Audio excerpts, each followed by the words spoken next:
All right. The sixth anniversary. It should be six. So really it's five. Last year, life got in the way. But we started this in college. Corey, this is going to be a first type of recording.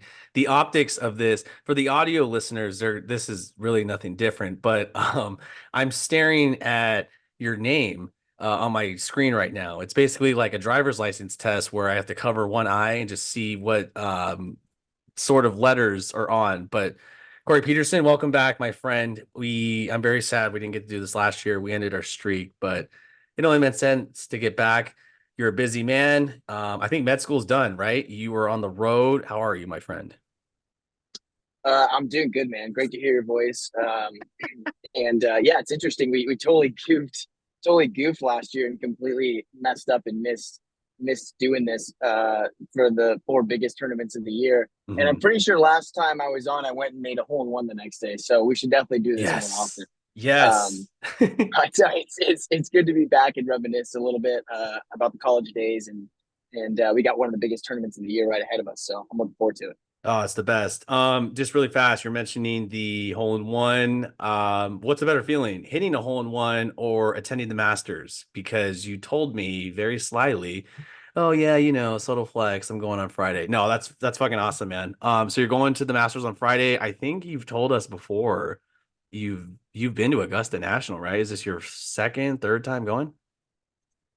Yeah, this is gonna be my second. To Let's answer your question, go. hopefully I can double dip. I'm gonna be playing golf on Thursday in South Carolina, so hopefully I make a hole in one and then I can uh, Wow. jump into the Masters on Friday. But yeah, second time going. I went back in 2015 with my dad the year Jordan won. Okay. And uh, this year it's going to be me, my dad, and my two brothers. First time we've ever done this all together as a group, but it's something we've talked about literally since we were like little kids. It's kind of like a bucket list item. So Mhm. we finally made it happen, and we're going to be out there on Friday, and I'm super pumped. So as we record this, it's Tuesday night, so we're leaving early tomorrow morning to head out there. So it'll be fun. Dude, the grind doesn't stop with you. You're working 18 hours a day, you're done with med school, you're going with the fam. That's great, man. I hope they're doing well. That God, that's a bucket list. I went to the Final Four this weekend and that was on one of mine. So the Masters is definitely up there that I gotta knock off. But we'll have to do another pod or just a phone call. Just tell me about it. It's gonna be great. But let's dive into this, man. So Augusta's a beautiful sight and it to the eye on TV, it looks great. I cannot even imagine or fathom in person. But just speaking of the current landscape of the game, there's a lot of kind of interesting situations going on, with Live, with the Saudis, with all this money involved and rifts with players on social media. So really, is it a pretty look or an ugly look for the PGA if a Live player ends up putting on a green jacket on Sunday? Man, that's a good question. I think it depends on who you are and what your like perspective or take is on the whole live golf thing. Like Hmm. the way I look at it is I want to see the best player this week go out and win it. I don't care who that is, what tour they play on.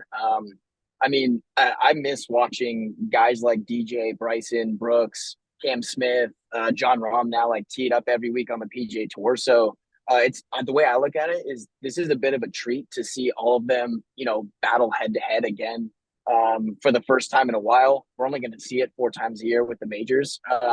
So honestly, I don't care if it's a live guy or not. I just want to see the best guy go out there and dominate and win, and then obviously put the jacket on Sunday. You make a great point because, when all this was happening and a lot of the players were defecting to the other league, and look, man, get the bag. I mean, we don't have to go into like the politics of this, but you make a great point. It's you want to see the best guy, and we've been saying for honestly the last few years, even with the pandemic, kind of unfortunately smacked in the middle.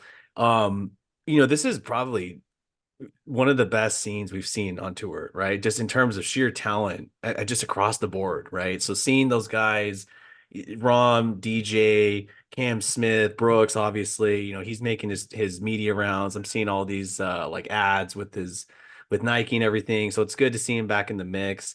John Rom really dominated the field last year. And, it's weird because if I'm not mistaken, I don't think he's played a 72 hole round of golf since last fall. He's on live, it's 54, he's wearing shorts, it's a little more laid back, but look, he's Rombo for a reason, and he really delivers on the course. And I'm glad that we get to see him again nationally. Can he repeat? Is it too crazy to think that he can do this? He's in terms of odds, obviously the shortest is Scottie Scheffler, and we'll get into him in a second, but any chance would you touch any of those odds of him potentially repeating?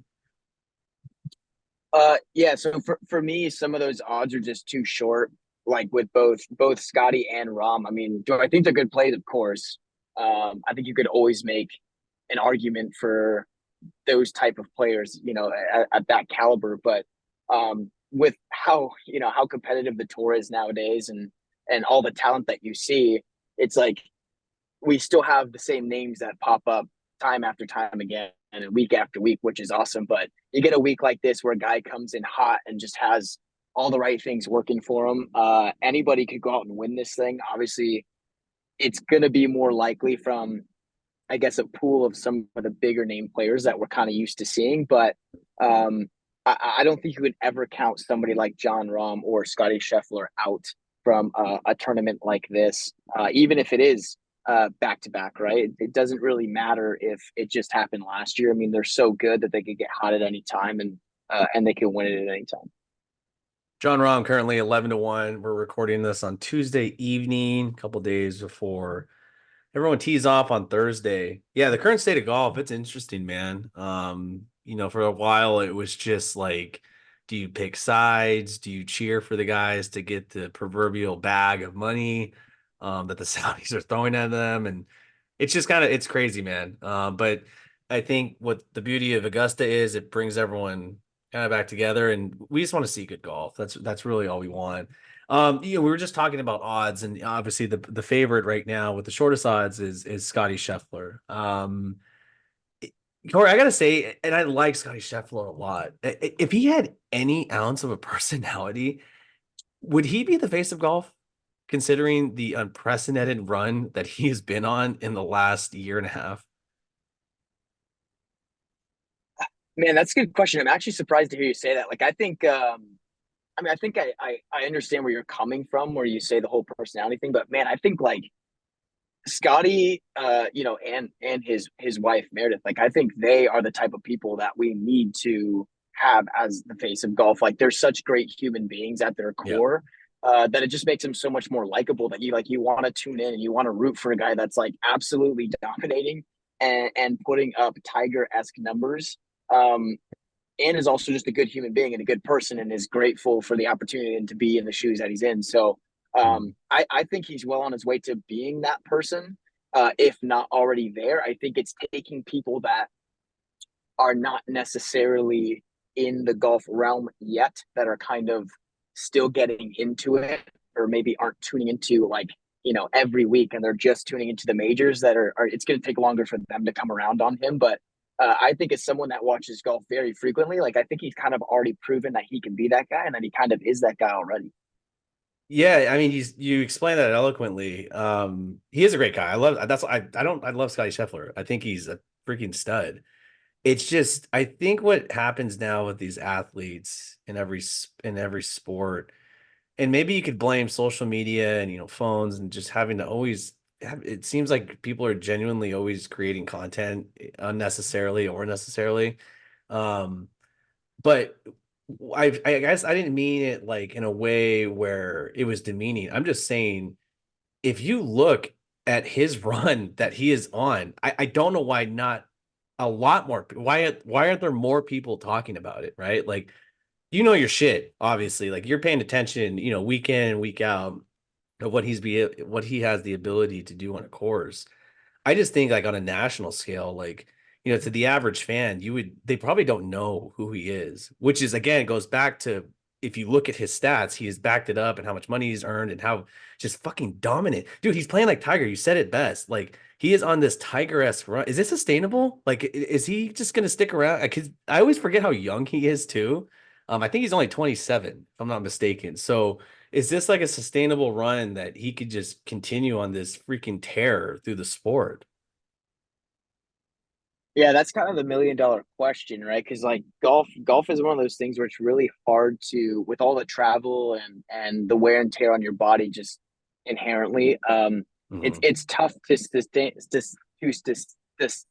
Jesus, that for this long, right? Like it's just brutal. So, do I think he can? Yes, I think he can, but at the same time, we've seen this happen with a lot of great players, like happened to Jordan Spieth, 2015, 2016, and then basically for almost 3 years, all the swing changes and things, and he just like was non-existent. And then we're kind of seeing the same thing with JT. Like JT was at the top, he was doing great. All of a sudden now it's like can't put up any numbers, can't finish, right? That's crazy. So golf is a weird sport where like you get hot, you go on runs, and then all of a sudden you cool off, and it can be one, two, sometimes like even 3 seasons that you can go without a win or with like one win, but that one win might not be a major or something significant. In these guys' eyes, at least. So it's just hard to say, right? Like that's the biggest thing is I think he can sustain it, but for how long is a bigger question. And I think like I guess we're gonna just find out.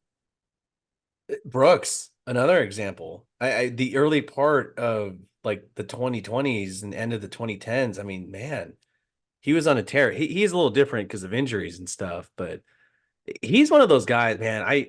We'll get into the picks in just a second here, but man, I don't know if it's because a lot of his content is being pushed into my algorithm, but he's just the guy that for whatever reason, man, when the light shines the brightest, he just shows up. And it's gonna be fun. I think it's gonna be a really good weekend. We got the obligatory Eldrick talk, so we got to get Tiger involved. So again, we're about what almost 2 years now from a potentially fatal car accident. Again, to this day, I'm very happy that he's walking and breathing, let alone competing for another major to try to take that away from Jack Nicklaus. But with Tiger, he's got a new brand now. I don't know your take on the whole Nike golf thing. That was really kind of weird how that he just pulled out. You have basically the face of that own brand, that umbrella brand, and he's just creates his own, which it looks pretty sick. I looked at the prices though. I don't know if it's that sick for me to buy, but eventually maybe they look sick. Um, Look, he is trying to get to that consecutive, or he's trying to get, make the cut. I think was it 26th time. There's been some injuries or illnesses in his last few starts. I guess what is a successful weekend for Tiger outside of obviously winning the jacket? I think it's playing all 4 rounds. Okay. At the end of the day, like if he can play all 4 rounds, right, make the cut, maybe put up some decent scores and just feel good doing it. I think that's probably going to be the most important thing.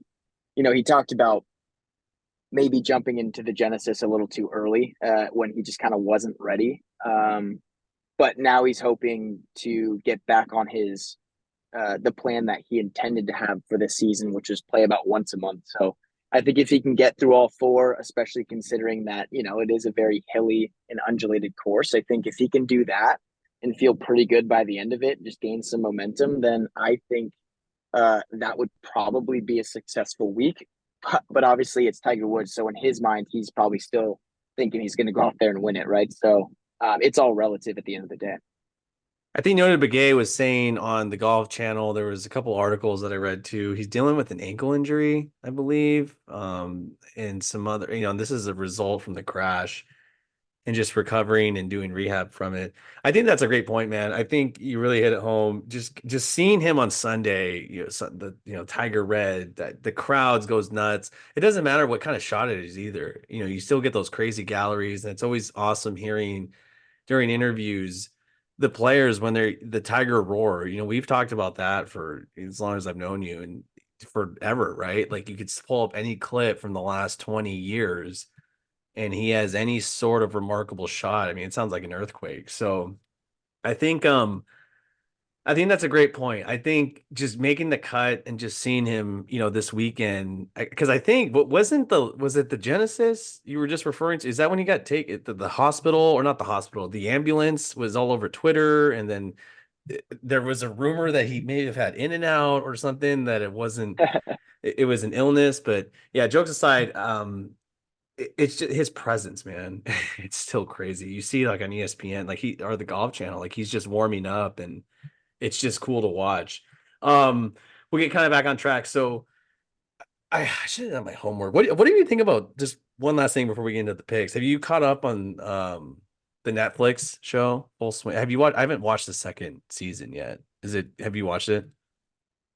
Yeah, I think when it came out Wednesday, I think it came out on a Wednesday in February. I think I watched the entire thing that weekend. So I didn't really leave my couch. It's so Uh, good.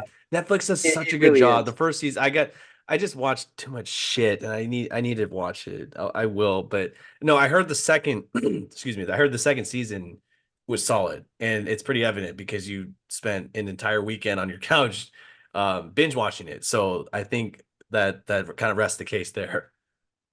Yeah, no, it was. I think they did a much better job with the second season. I liked the first one, but like chronologically, I think they just did a better job the second go around, and I think the storylines were just as good, if not actually better, in the second season. So for anybody that hasn't watched it, that's like a golf nut or a golf sicko like me, like I think it's a must watch for sure.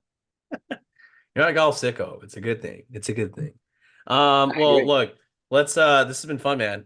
Let's wrap up on this. Yeah, get the business involved.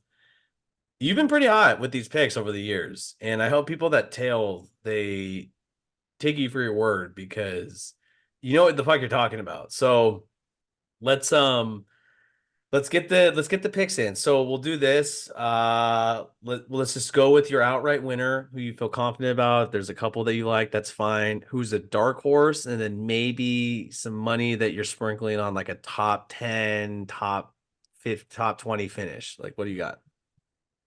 Yeah, so you know me, I always do like a six pack pick, right? So like when Yes, I yes. I missed this. Yes. when I always start at the top, but you know, when I look at like the top and you're looking at odds and things like that, there's I guess three names that really stand out to me in terms of odds that I really like. One is Xander Schauffele. I think Xander is has more or less proven himself as a big game hunter. I think he just hasn't quite proven himself to be able to finish when it's necessary, but he's played well here in the past. He's got all the pieces. It's really more about going out there and kind of putting it all together.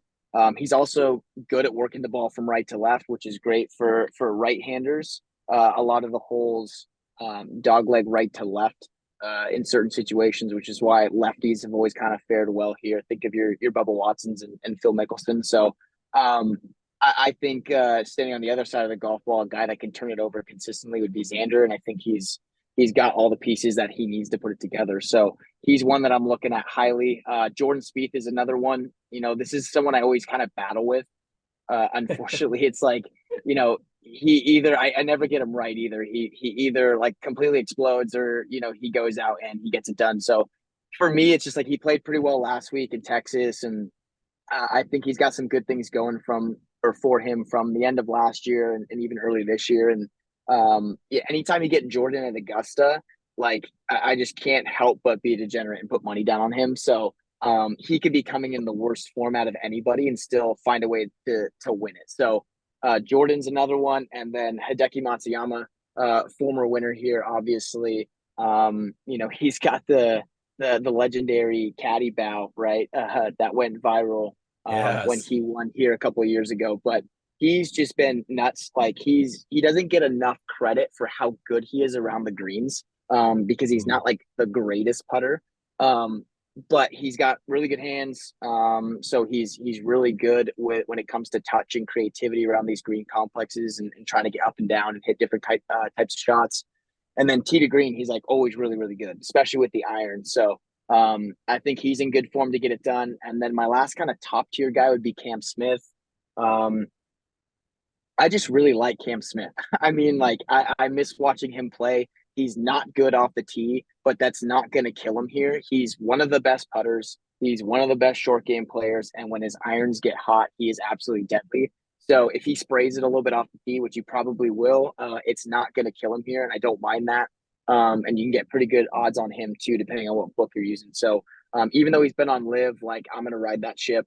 I think he's had some really good history here, including multiple top tens in the last handful of years. So Cam Smith's a big one for me. And then if we're gonna jump way down the board, for an outright bet, give me Old Faithful Adam Scott. Adam Scott, you can get from like Yes.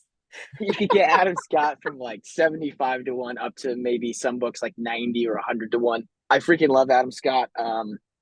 Uh, he was always one of my favorite players growing up, and he won here in 2013. He's the only Aussie to have won this tournament, and he's in like peak form right now. His putting's been great, which is always the thing he struggles with, hence the broomstick putter. But Yeah. he's in good form right now. And if things get a little dicey at the top of the leaderboard and the course plays tough, I think he could just kind of plot his way around the course and at least have a shot come Sunday to get it done. So I love Adam Scott this week, and I think you can get some really good numbers on him.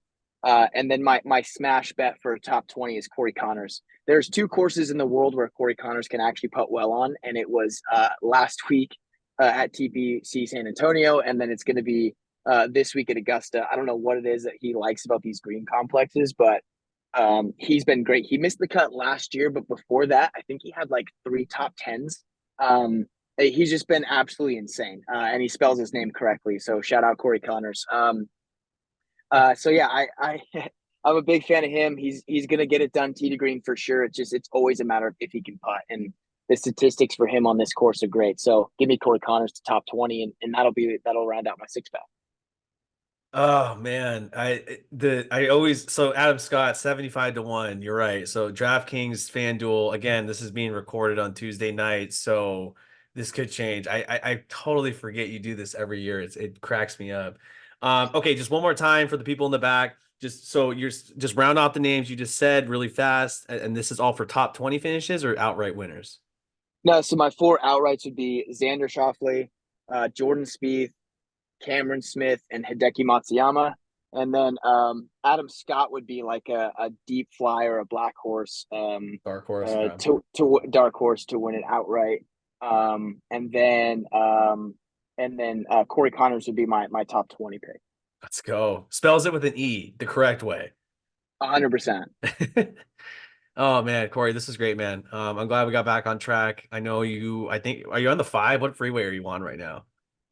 I actually just pulled in a few minutes ago, so we're good now. I'm now. Okay, good. All right, all right. Let's get you back in the house.